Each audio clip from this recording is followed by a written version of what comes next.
mempersembahkan serial drama radio Dewi Anggraini, Dewi Sekartaji.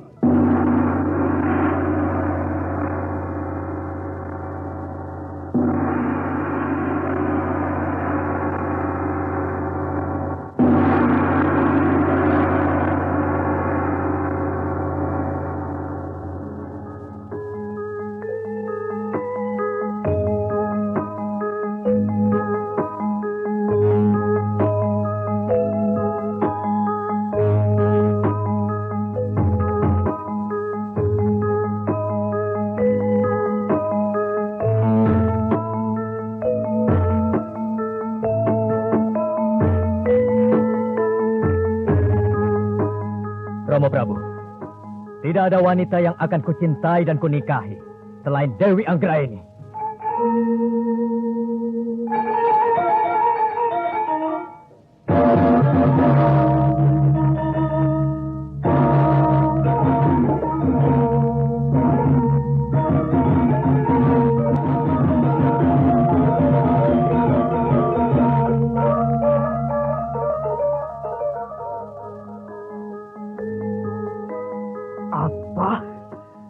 Dia menolak putriku Dewi Sekartaji. Tahukah kalian apa hukuman bagi orang yang telah mengingkari janjinya? Siapkan prajurit, kerahkan pasukan, serbu Jenggala, luluh lantakan kerajaan Jenggala. Dewi Anggraini, Dewi Sekartaji.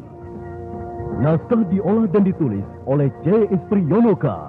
Teknik dan montase Edwin Sutandi. Hiasan musik dan sutradara C. Isprionoka. Pada seri yang ke-81 ini didukung oleh para pelaku Jumali Jindra sebagai Pangeran Panji, Eni Patricia sebagai Dewi Anggraini, Irma Ispriono sebagai Dewi Unengan, Retno sebagai Mbok Emban, Aris Sudiro sebagai Prasanta, dan Nusri Nurdin pengantar cerita. Selamat menikmati.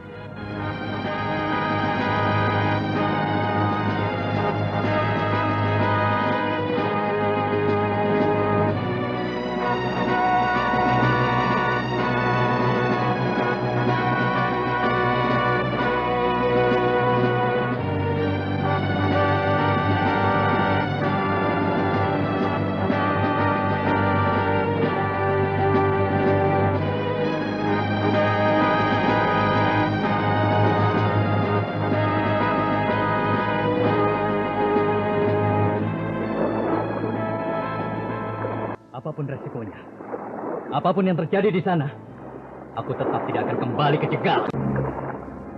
Kang Mas Panji, ingat Kang Mas, sadar. Kita lahir dan dibesarkan di sana. Orang tua kita pun berasal dari sana. Apakah kita akan menjadi kacang lupa akan kulitnya? Burung lupa akan sarangnya? Aku tidak mau masa laluku kembali. Aku ingin hidup untuk masa depan. Apakah di sana tak bisa membangun masa depan? Tidak bisakah hidup layak di sana? Sudahlah. Hari sudah larut malam. Pergilah tidur. Kang Mas sendiri tidak tidur? Aku tidur ataupun tidak, tetap kau harus keluar, Dimas. Ini kan tendaku. Ayo sana. Berangkatlah tidur. Kang Mas. Mbak Emban. Ayo kita tidur. Iya, Den Ayu. Iya, mari.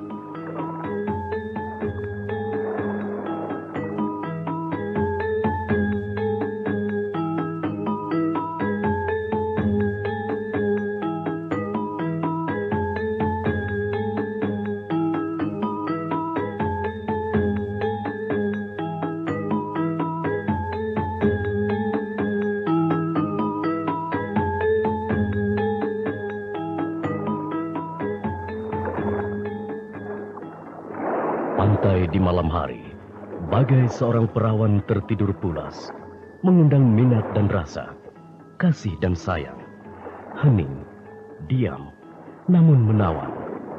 Debur ombak kecil-kecil adalah nyanyi rindu yang disuarakan. Panji Kudawaningpati keluar dari tenda, melangkah gontai perlahan-lahan. Yang ditujunya adalah sebuah gundukan kecil berpasir, tak jauh dari areal perkemahan. Dan di sana, ia berlutut bersimpuh, kepala tertunduk. Oh, Anggraini. Dewiku Anggraini. Aku benar-benar tidak tahu harus berbuat apa sekarang ini. Sementara bayangan masa lalu masih begitu kental di pelupuk mataku. Sementara itu pula Jenggala butuh bantuan untuk kembali ke sana. Tidak mungkin. Aku tidak mau masa-masa indah kita terulang kembali. Sedang kau terbaring di sini, di pantai ini. Wah, meskipun aku tahu kau sudah tenang sekarang ini. Sudah tentram dalam kedamaian yang abadi. Namun bagiku, kembali pulang ke Jenggala rasanya tidaklah mungkin.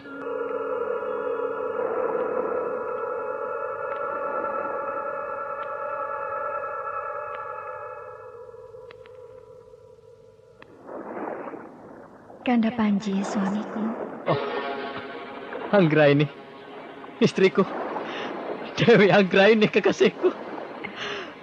Bukankah pernah kukatakan, pantang bagi seorang lelaki menangis. Dan lagi, sekarang ini aku tidak kurang suatu apapun juga, Kanda. Aku sudah tenang, istirahat dalam kedamaian. Tetapi, tangismu mengundangku untuk hadir. Mengapa bersedih, Kanda? Aku bingung, Dinda. Jenggala telah mengalami banyak cobaan.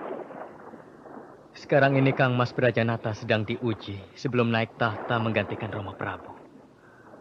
Hari penobatannya akan terancam. Sepasukan laskar tidak bernama berniat menghancurkannya. Aku senang, bangga dan kagum padamu. Ternyata Kanda benar-benar tidak menaruh benci dan dendam terhadap Kang Mas sendiri. Aku hanya mengkhawatirkan Jenggala, Dinda. Jangan sampai Jenggala jatuh ke tangan Durjana. Tapi untuk kembali ke sana, rasanya tidaklah mungkin bagiku. Tetapi Kanda harus membantu Kang Mas Brajanata, bukan? Oh, iya. Nah, kalau begitu, tinggalkan aku di sini sendiri, Kanda. Melangkahlah, berjuanglah, membela yang lemah dan tertindas.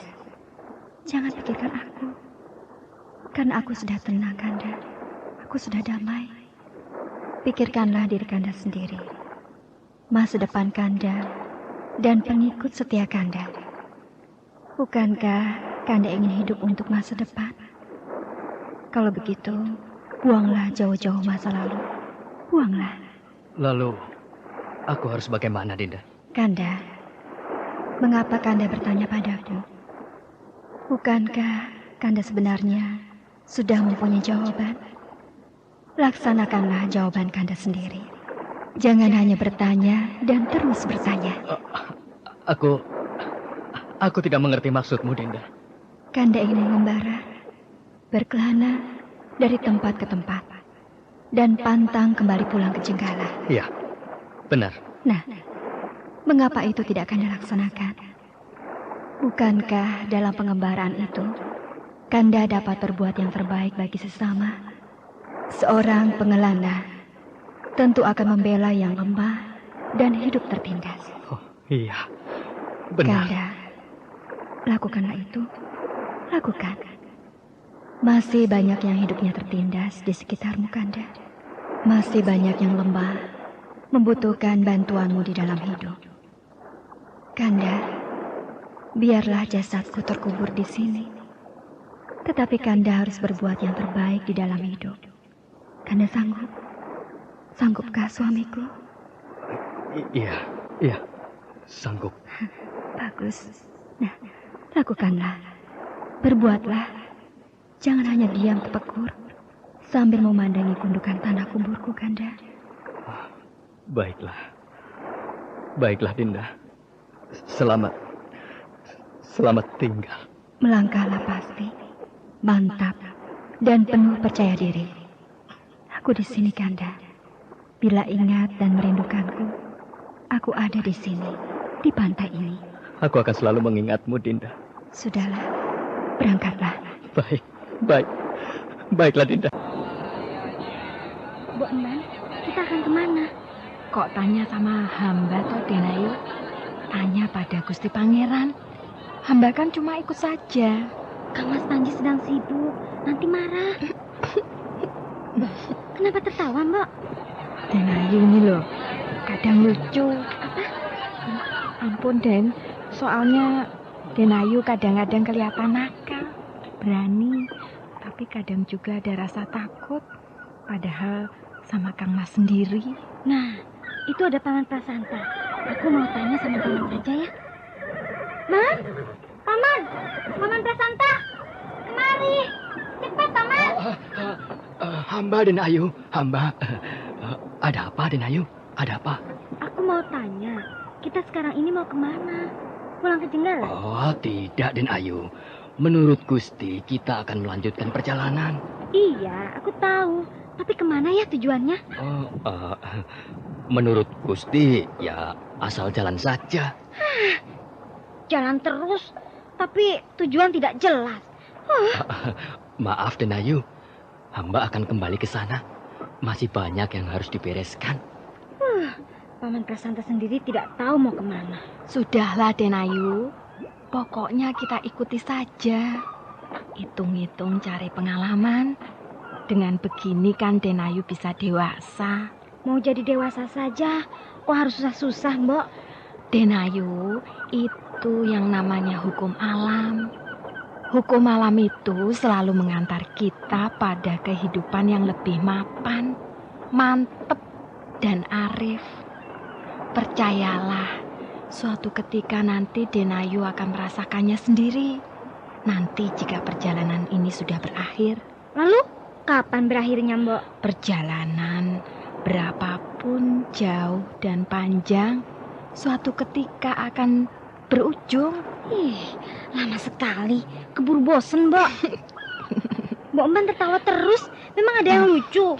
Hadapilah hidup dengan senyum, Den Ayu. Wah, sudah pada berkumpul, Mbok. Kesana yuk.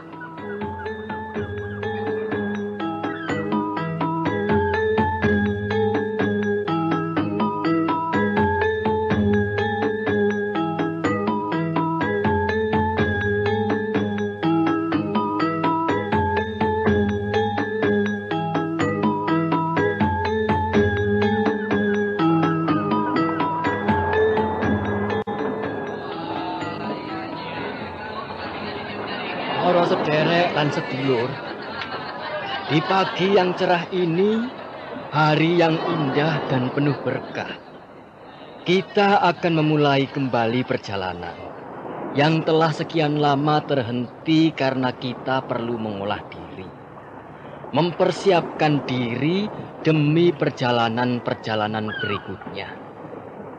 Nah, sekarang marilah kita dengar wejangan dan harapan-harapan dari junjungan kita, Gusti Pangeran Panji.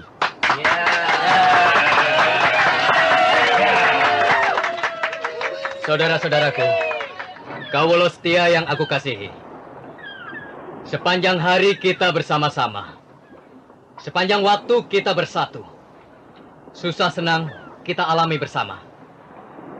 Tidak ada yang lebih indah lagi dalam hidup ini selain saling mencintai, mengasihi, dan saling menyayangi. Dengan dasar itulah, maka hingga sekarang ini kita masih tetap utuh, tidak tercerai-beraikan. Saudara-saudaraku, kawulaku yang setia. Hari ini, mulai pagi yang cerah dan indah ini, kita akan memulai kembali perjalanan yang untuk sementara terhenti karena kita harus melatih diri. Dalam pelatihan diri ini akan tetap terus berjalan selama kita dalam pengembaraan. Dan selama dalam pengembaraan, tidak menutup kemungkinan akan adanya gangguan baik besar maupun kecil. Dan gangguan itu datangnya dari durjana-durjana yang menindas kaum yang lemah, merampas hak orang lain, dan berbuat kerusuhan. Perjalanan panjang kita adalah perjalanan mengadakan pembersihan bagi telatah-telatah atau daerah-daerah yang tidak setia, baik kepada Jenggala maupun saudara kita Kediri. Pembersihan kepada siapapun yang berniat memberontak.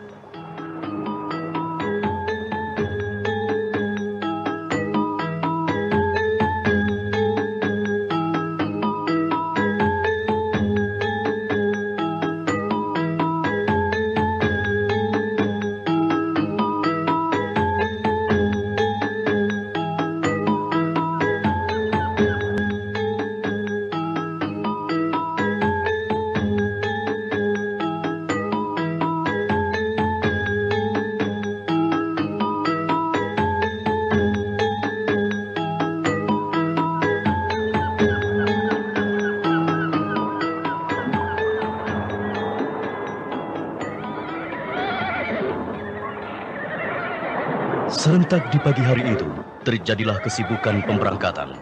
Perlengkapan dipersiapkan, begitu juga perbekalan dan obat-obatan. Prasanta, sudah siap untuk diberangkatkan? Sebentar lagi, Gusti. Beberapa tenda masih dilipat dan dinaikkan ke atas punggung kuda. Hari terang, cuaca bagus. Cocok untuk memulai suatu perjalanan. Benar, Gusti. Oh ya, beberapa wanita apakah tetap dengan kereta? Tidak. Bukankah mereka telah dilatih menunggang kuda? Jadi kereta hanya digunakan bagi mereka yang sakit dan beberapa barang bawaan. Hamba Gusti. Kecuali adikku, Dimas Dewi Unengan beserta Mbok Emban. Biarlah di dalam kereta. Hamba Gusti. Baiklah, sambil menunggu semuanya siap, aku ke makam istriku dulu. Kalau semuanya sudah siap berangkat, beritahu aku di sana. Hamba Gusti.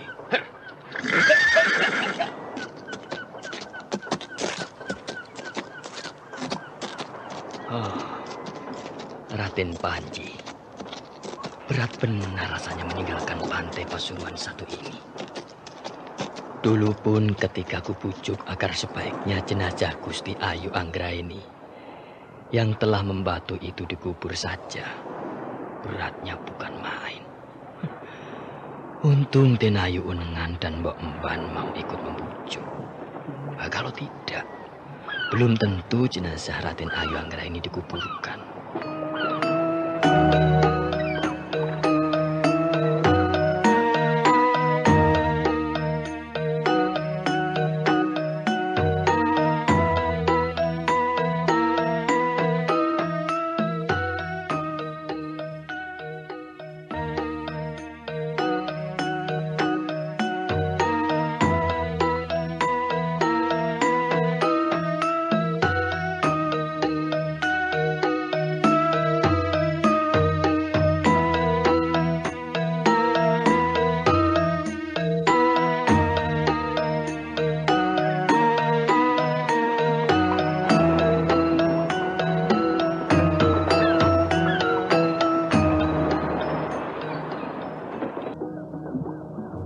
Di pagi hari yang cerah itu, para pengikut setia Pangeran Panji sibuk berkemas membereskan tenda-tenda, peralatan atau perlengkapan, serta perbekalan maupun obat-obatan ramuan. Sementara menunggu semuanya siap, Pangeran Panji menyempatkan diri pamitan pada istrinya almarhumah di kuburan berpasir putih. Tak lama kemudian, persiapan selesailah sudah. Ya. Apakah kalian sudah siap untuk berangkat? Ingatlah selalu bahwa perjalanan ini bukanlah main-main. Perjalanan panjang yang tidak akan pernah berhenti. Perjalanan demi tugas kemanusiaan, yakni membela yang lemah dan hidup tertindas. Kita akan mulai perjalanan kita dari Pasuruan 1 ini kembali ke Pasuruan 2. Dari sana kita terus ke Desa Kapanjangan, lalu ke Kedung Pluk, Desa Hambal, lereng Gunung Arjuno, lalu Gunung Kawi, dan hulu Sungai Berantas. Oleh sebab itu, masih diberi kesempatan bagi yang ragu-ragu dan ingin mengundurkan diri. Silakan, silakan, monggo, sebelum terlanjur melangkah dan nanti menjadi susah. Ya, setuju. Baiklah, jika kalian sudah memutuskan setuju ikut perjalanan ini, serta menyatakan setia selalu, maka tidak perlu mengulur waktu lagi. Prasanta? Hamba Gusti. Siap untuk diberangkatkan. Teman-teman, kita berangkat. Ayo.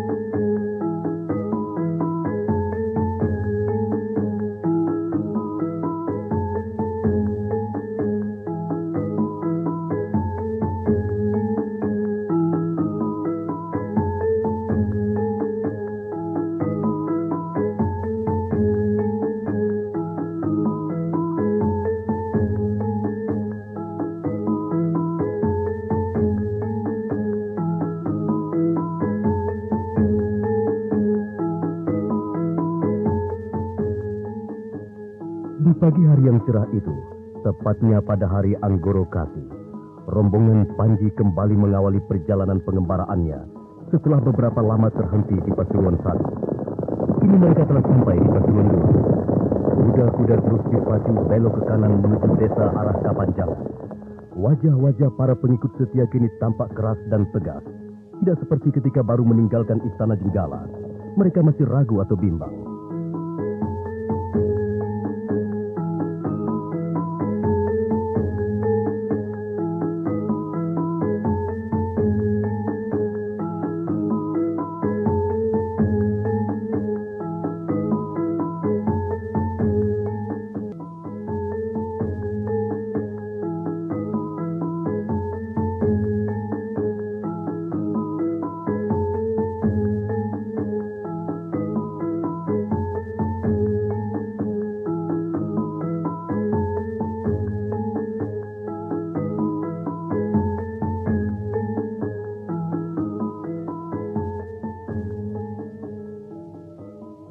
Kita tinggalkan Panji Kudawaningpati beserta rombongannya yang memulai kembali perjalanan pengembaraannya. Kini kita beralih ke kerajaan bawahan Mentaun di bawah kuasa Raja Sewaka. Beberapa kerajaan bawahan lainnya memang telah berhasil diajak kerjasama untuk memberontak terhadap Kediri maupun Jenggala. Bagaimana perkembangan terakhir yang bisa kau himpun dari garis depan, Maha Menteri Serengpati? Daulat Sri Baginda, Buratan maupun Wengker telah mengirimkan utusannya untuk melapor bahwa pasukannya yang terdiri dari laskar pedang, panah, tombak, dan laskar berkuda telah siap untuk bergerak mendekati sasaran. Kediri jelas tidak akan bisa berbuat banyak, dikepung dan dikurung dari 3 jurusan. Lalu kapan pasukan itu bisa mulai bergerak? Tinggal menunggu perintah dari Sri Baginda. Bagus. Senopati Pragolo, Daulat Sri Baginda, dalam waktu tidak lama lagi, Jenggala sudah punya raja baru. Keadaan itu sangat tidak menguntungkan bagi kita. Nah, sebelum raja baru itu dinobatkan, harus ada upaya penggagalan agar Jenggala tetap dalam keadaan anak ayam kehilangan induknya.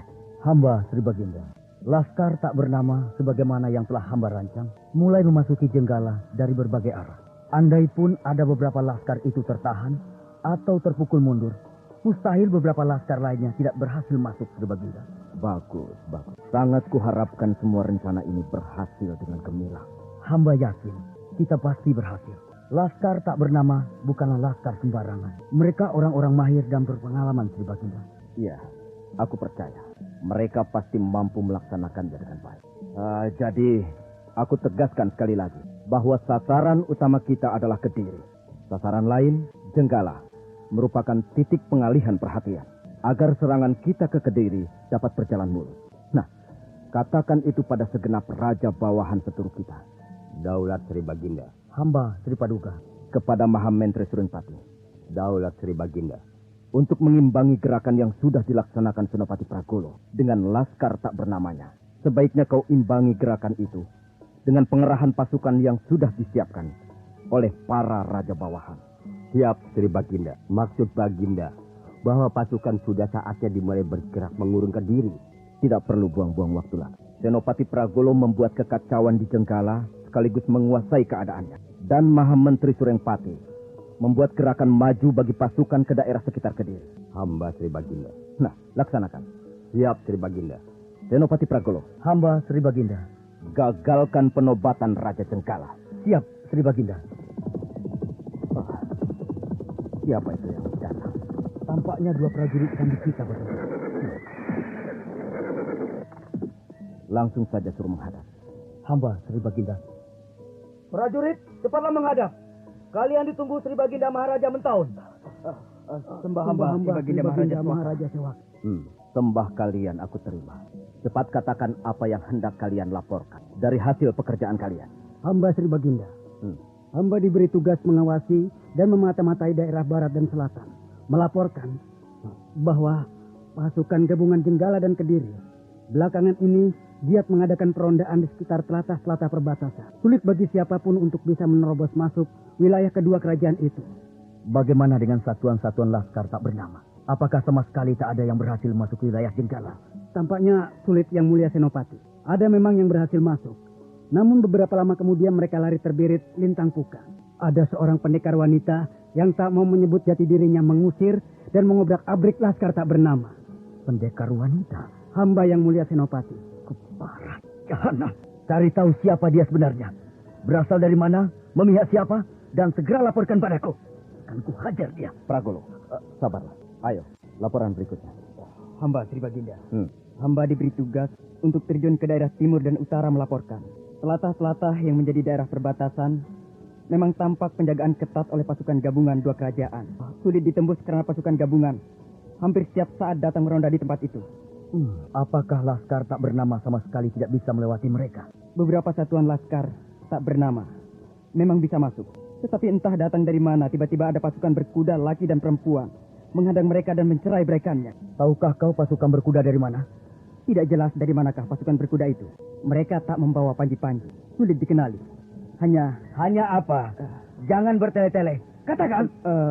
Hanya mereka memanggil pimpinannya dengan sebutan Gusti Kelana Jayeng Sari. Gusti Kelana Jayeng Sari. Prajurit, dari kerajaan bawahan manakah mereka itu? Ampun Sri Baginda, hamba tidak mendengarnya. Dari kerajaan bawahan mana? Berapa jumlah mereka? Lebih kurangnya berjumlah 50 orang, Gusti. 50 orang itu, apakah sudah termasuk laskar wanitanya? Hamba, Yang Mulia Maha Menteri. Sebenarnya jumlah yang terlampau sedikit untuk bisa menahan gempuran sebuah pasukan dari kerajaan bawah. Maksud Maha Menteri Surengpati? Maksud hamba, jika yang diobrak-abrik adalah satuan laskar tak bernama, itu bisa saja terjadi. Namun bila pasukan kerajaan bawahan sudah hamba perintahkan bergerak, maka kelompok pasukan berkuda Kelana Jayeng Sari tak mungkin bisa menahan. Kerajaan Mentaun di bawah pemerintahan Raja Sewaga kembali diguncang heboh. Betapa tidak, gerakannya selalu terbentur oleh adanya perlawanan yang tidak dikenal, seperti pendekar wanita, lalu kelompok Kelana Jayeng Sari. Nah, saudara pendengar, bagaimanakah gerakan kerajaan Mentaun selanjutnya bersama kerajaan bawahan lain yang berniat memberontak? Silakan mengikuti pada seri berikutnya. Anda telah mendengarkan serial drama radio Dewi Anggraini, Dewi Sekartaji. Sampai jumpa pada seri berikutnya.